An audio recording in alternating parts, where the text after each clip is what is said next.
ಚಿಕ್ಕಮಗಳೂರು ಜಿಲ್ಲೆಯ ಅರಣ್ಯ ಮತ್ತು ಕಂದಾಯ ಭೂಮಿಗಳ ಸಮಸ್ಯೆ ಬಗೆಹರಿಸುವಂತೆ ಒತ್ತಾಯಿಸಿ ಕಸ್ತೂರಿ ರಂಗನ್ ವರದಿ ವಿರೋಧಿ ಮತ್ತು ಮುಳ್ಳಯ್ಯನಗಿರಿ ಸಂರಕ್ಷಿತ ಮೀಸಲು ಪ್ರದೇಶ ವಿರೋಧಿ ಹೋರಾಟ ಸಮಿತಿ ಚಿಕ್ಕಮಗಳೂರು ವತಿಯಿಂದ ಮಾನ್ಯ ಜಿಲ್ಲಾ ಉಸ್ತುವಾರಿ ಸಚಿವರಾದ ಕೆಜೆ ಜಾರ್ಜ್ ಅವರಿಗೆ ಮನವಿ ಸಲ್ಲಿಸಲಾಯಿತು.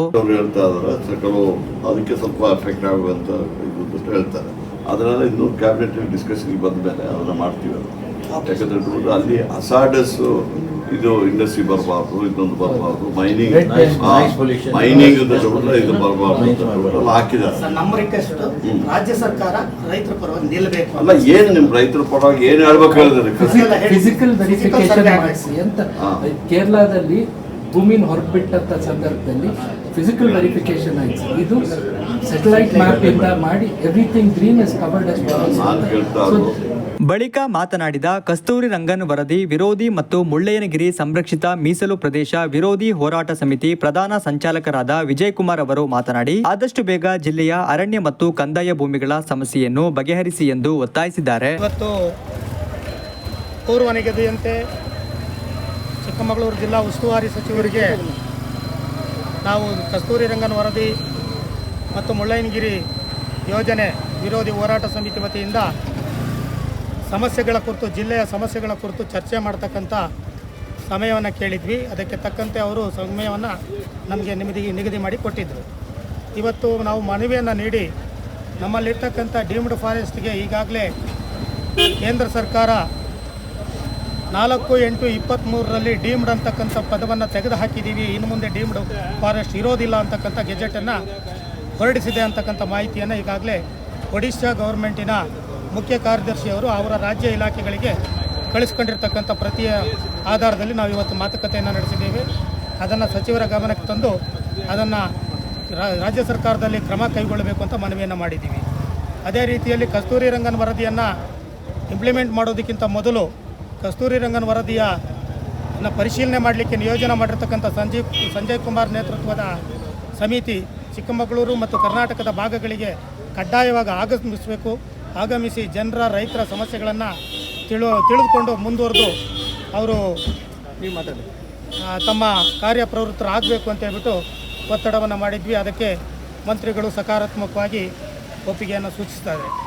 ಅದರ ಜೊತೆಯಲ್ಲಿ ಇವತ್ತು ಸೆಕ್ಷನ್ 4(1) ಏನಿದೆ ನಗರ ಪ್ರದೇಶದ ಜಾಗಗಳನ್ನೆಲ್ಲ ಇವತ್ತು ಸೆಕ್ಷನ್ 4(1) ಮಾಡಿ ರಿಸರ್ವ್ ಫಾರೆಸ್ಟ್ ಮಾಡ್ತಕ್ಕಂಥ ಪರಿಸ್ಥಿತಿಯನ್ನು ಇಟ್ಕೊಂಡಿದ್ದಾರೆ.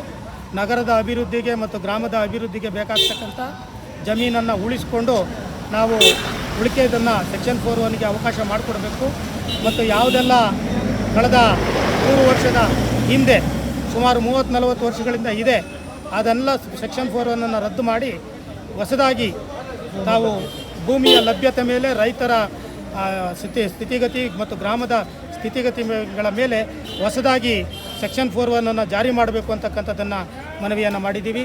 ಅದರ ಜೊತೆಯಲ್ಲಿ ಇವತ್ತು ಈಗಾಗಲೇ ಅರಣ್ಯ ಪ್ರದೇಶಗಳಲ್ಲಿ ಏನು ವಾಸ ಮಾಡ್ತಾ ಇದ್ದಾರೆ ಸುಮಾರು 25, 30, 40 ವರ್ಷಗಳಿಂದ ತಲೆಮಾರಿಂದ ಅವರಿಗೆ ಈಗಾಗಲೇ ನಾವು ಮನವಿಯಲ್ಲಿ ಹೇಳಿದ್ದೀವಿ.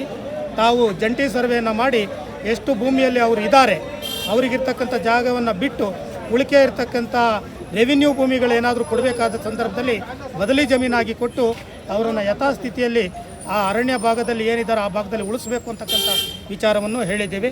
ಹಾಗೆ ಇನ್ನೂ 2 ಮನವಿಯನ್ನು ಕೊಟ್ಟಿದ್ದೀವಿ. ಏನು 1950ರಿಂದ ಈಚೆಗೆ ದರಖಾಸ್ತು ಮತ್ತು ಜಮೀನನ್ನು ಕೊಡ್ತಕ್ಕಂಥ ಕೆಲಸ ಸರ್ಕಾರ ಮಾಡಿದೆ. ಇವತ್ತಿನ ತನಕ ಪೋಡ್ ಮಾಡ್ತಕ್ಕಂಥ ಕೆಲಸವನ್ನು ಮಾಡಲೇ ಇಲ್ಲ. ಆ ಪೋಡ್ ಮಾಡಬೇಕಂದ್ರೆ ಅಧಿಕಾರಿಗಳು 1 to 5 ಮಾಡಬೇಕು. ಆ 1 to 5 ಮಾಡ್ತಕ್ಕಂಥ ಯೋಚನೆಯನ್ನು ಇರ್ತಕ್ಕಂಥ ಅಧಿಕಾರಿಗಳು ಮಾಡ್ತಾ ಇಲ್ಲ. ಕಂದಾಯ ಅಧಿಕಾರಿಗಳು ವಿಫಲರಾಗಿದ್ದಾರೆ. ಹಾಗಾಗಿ 1 to 5 ಮಾಡಬೇಕು. ಇಲ್ಲಾಂದರೆ 1 to 5 ರದ್ದುಗೊಳಿಸಿ ಏನು ರೈತರ ಫೈಲ್ಗಳನ್ನು ಇವತ್ತು ಕಂದಾಯ ಇಲಾಖೆ ಕಳೆದಿದೆ ಆ ಕಳೆದಿರ್ತಕ್ಕಂಥ ಫೈಲನ್ನು ಮಿಸ್ಸೆದು ಫೈಲ್ ಮಾಡಬೇಕು ಅಂತ ಹೇಳೋದ್ರ ಬದಲಾಗಿ ಲಭ್ಯತೆ ಇರ್ತಕ್ಕಂಥ ಏನು ದಾಖಲಾತಿಗಳನ್ನು ಇಟ್ಕೊಂಡು ತಾವು ಕೋಡನ್ನು ಮಾಡಿಕೊಡ್ಬೇಕು ರೈತರಿಗೆ ಅಂತಕ್ಕಂಥ ಒತ್ತಾಯವನ್ನು ಈಗಾಗಲೇ ಮಾಡಿದ್ದೇವೆ. ಆಮೇಲೆ ಇನ್ನೊಂದು ಬಹುಮುಖ್ಯವಾಗಿ ಮಾಡಿದ್ದೀವಿ. ಈಗಾಗಲೇ ಟೂರಿಸಮ್ ಭಾಳ ದೊಡ್ಡದಾಗಿ ಬೆಳೀತಾ ಇರೋದ್ರಿಂದ ಅಲ್ಲಲ್ಲಿ ನಗರದಲ್ಲಿ ಶೌಚಾಲಯಗಳ ವ್ಯವಸ್ಥೆ, ಹೋಗ್ತಕ್ಕಂಥ ವ್ಯವಸ್ಥೆ, ಬರ್ತಕ್ಕಂಥ ನಾಗರಿಕರಿಗೆ ಸರಿಯಾದ ವ್ಯವಸ್ಥೆಯನ್ನು ಮಾಡಬೇಕು. ಆಮೇಲೆ ಕೆಮ್ಮಣ್ಣಗುಂಡಿ ರಸ್ತೆಯನ್ನು ಬಿಡುಗಡೆ ಮಾಡಬೇಕು. ಹಾಗೆ ಇರ್ತಕ್ಕಂಥ ಏನು ಮುತ್ತೋಡಿ ರಸ್ತೆಯನ್ನು ಬಿಡುಗಡೆ ಮಾಡಿ ಈ 2 ರಸ್ತೆಗಳನ್ನು ದುರಸ್ತಿಗೊಳಿಸಿ ಹೆಚ್ಚಿನ ಸಂಖ್ಯೆಯಲ್ಲಿ ಜನ ಹೋಗಬೇಕು. ಮತ್ತು ಆನ್ಲೈನ್ಗಳನ್ನು ನಾವು ನಮ್ಮ ಜಿಲ್ಲೆ ಮಟ್ಟಿಗೆ ರದ್ದುಪಡಿಸಬೇಕು, ಸರ್ವ ಪಕ್ಷ ಮತ್ತು ನಿಯೋಗದ ಜೊತೆಗೆ ಚರ್ಚೆ ಮಾಡಿ ನಂತರ ಮುಂದುವರಿಬೇಕು ಅಂತ ಒತ್ತಡವನ್ನು ಹೇರಿದ್ದೇವೆ. ಈಗಾಗಲೇ ನಾವು ಜಿಲ್ಲಾಧಿಕಾರಿಗಳು ಸೋಮವಾರದ ನಂತರ ನಾವು ನಿಮಗೆ ದೂರವಾಣಿ ಮುಖಾಂತರ ಕರೆ ಮಾಡಿ ಕಾಲಾವಕಾಶ ಕೊಡ್ತೀವಿ ಅಂತಕ್ಕಂಥ ಭರವಸೆಯನ್ನು ಜಿಲ್ಲಾಧಿಕಾರಿಗಳು ಈಗಾಗಲೇ ಕೊಟ್ಟು ಹೋಗಿದ್ದಾರೆ. ಈಗ KDP ಸಭೆಯಲ್ಲಿ ಇವೆಲ್ಲ ಚರ್ಚೆ ಮಾಡಿ ಅಂತಕ್ಕಂಥ ಮನವಿಯನ್ನು ನಾವು ಮಾಡಿದ್ದೇವೆ. ಮನವಿ ಸಲ್ಲಿಸುವ ಸಂದರ್ಭದಲ್ಲಿ ಸಂಚಾಲಕರಾದ KK ರಘು, ಮನು ಆರಾಧ್ಯ, HH ದೇವರಾಜ್, ಮುನ್ನಾ ಹಾಗೂ ಇನ್ನಿತರರು ಉಪಸ್ಥಿತರಿದ್ದರು.